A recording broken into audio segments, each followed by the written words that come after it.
An original podcast from podlatino.com.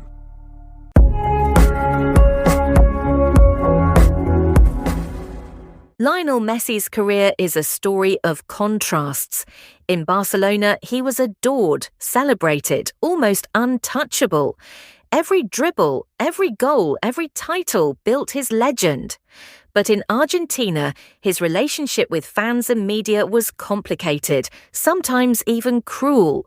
While Catalonia crowned him their king, his homeland often treated him as a stranger.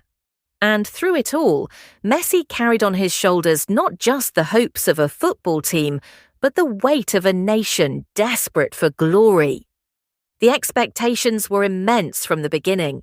Messi chose to represent Argentina, despite Spain offering him a chance to play for their national team. For many, that decision alone should have sealed his place as a national hero. But instead, it created a paradox. He had left Rosario at 13 to join Barcelona, and some Argentines doubted whether he was truly one of them. They called him El Catalán, implying he belonged more to Spain than to Argentina. Every time he wore the albiceleste shirt, he was judged not just on his performance, but on whether he was truly Argentine enough. Messi's first World Cup came in 2006 in Germany. He was only 19. He scored against Serbia and Montenegro and became the youngest Argentine ever to score at the tournament. Hopes skyrocketed.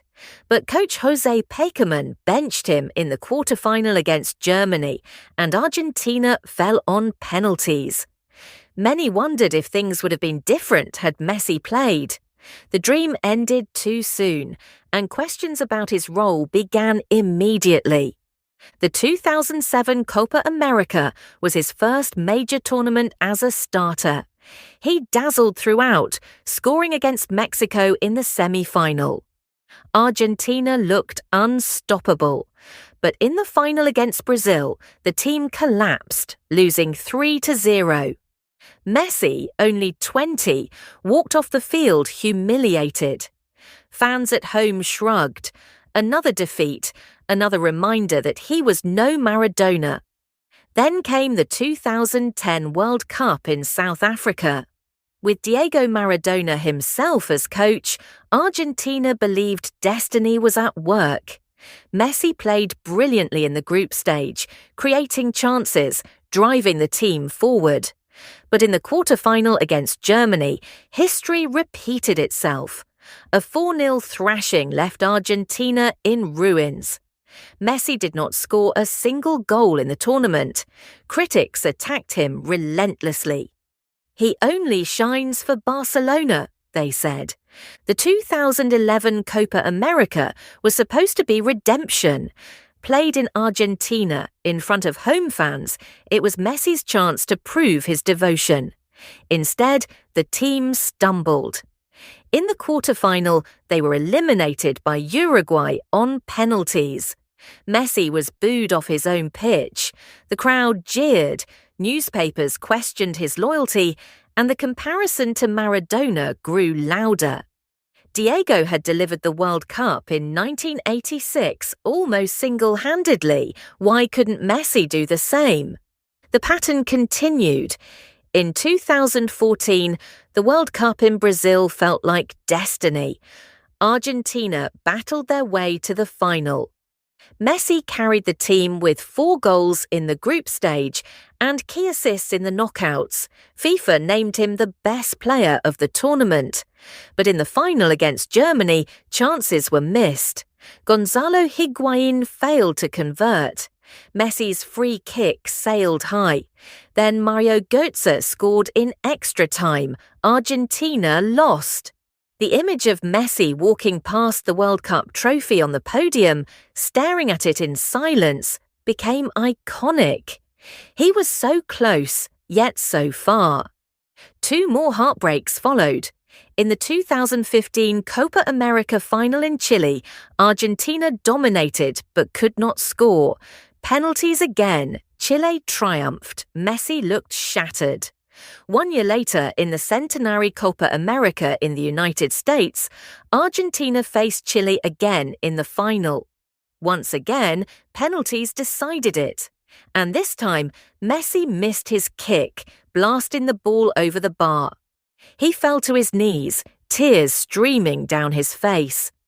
After the match, he announced his retirement from the national team. "I've tried everything. It hurts too much. It's not for me." The world was stunned. Argentina mourned. Politicians, celebrities, and fans begged him to return. Children held signs saying, "Don't leave, Leo."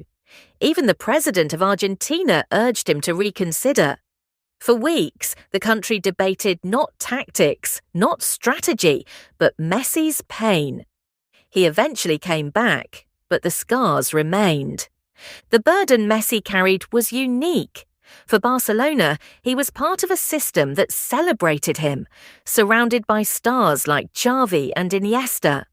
For Argentina, he was expected to be the saviour, to conjure magic out of thin air, to carry a flawed team on his back. Every defeat was laid at his feet, every shortcoming magnified. The albiceleste shirt weighed more than any defender. Episode 5 is about that burden. It is about Messi standing alone on fields of defeat, facing boos from his own people, tears from finals lost, criticism that cut deeper than any tackle. It is about the ghost of Maradona hovering above him, every game a referendum on whether he could live up to a legend. And yet, through it all, he kept coming back. Even when he retired, he returned. Even when Argentina doubted him, he gave everything. Even when it seemed the shirt was cursed, he wore it again. Because Messi's story with Argentina was never about giving up. It was about carrying the weight of a nation that loved him, doubted him, and demanded more than any man should give. This was not yet the chapter of triumph. That would come later. This was the chapter of heartbreak, of almosts, of shoulders bent beneath impossible expectations. This was the chapter where Lionel Messi carried the heaviest weight of all.